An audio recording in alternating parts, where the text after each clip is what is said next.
Ito na po yung update natin mga kababoy sa ating 11 piglets. Ika-10 araw na po nila mula ng pinanganak. Ngayon ay papakita ko po sa inyo yung dalawa po nating bik na nagka-arthritis at hindi po sila makalakad. May dalawang bik po tayo na hindi makatayo. Yun, lagi ko yung inaalalayan. Ito na to. Ito isa na to. Yan, ito po. Yan, tingnan nyo. Namamaga po yung paa niya sa likod. Yan o. Laki-laki na o.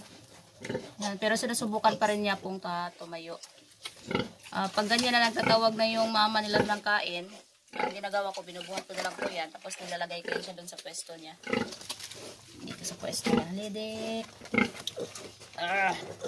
Yung pwesto niya. Yan yung didi niya. Yun. Tapos isa pa, ito. Ito palatandaan to na para to sa EI eh. Kaya hindi niya pinutulan ng buntot. Kaso ang problema, isa din yan po sa hindi makatayo. Tingnan nyo mga kababoy.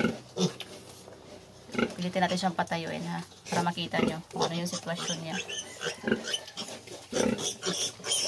Hindi po siya tatayo oh.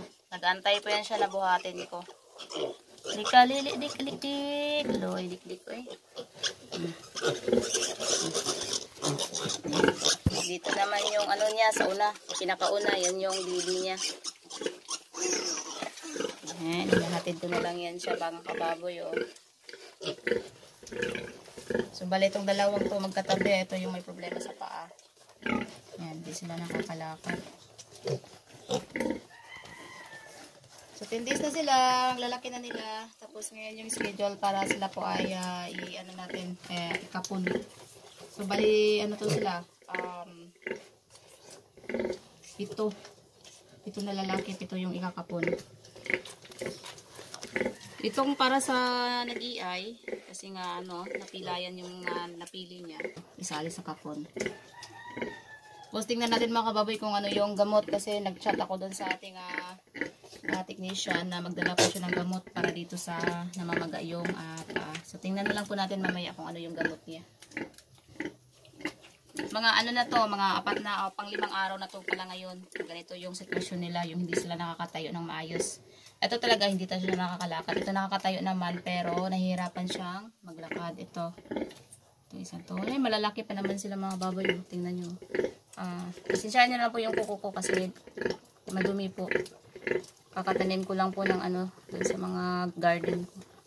Ito, ang lalaki pa naman ito. Lapad ng katawan nito sa likod. So wala namang problema sa pagdidi nila. Medyo lang talaga yung pagtayo lang talaga nila yung problema. Yan na sila mga baboy.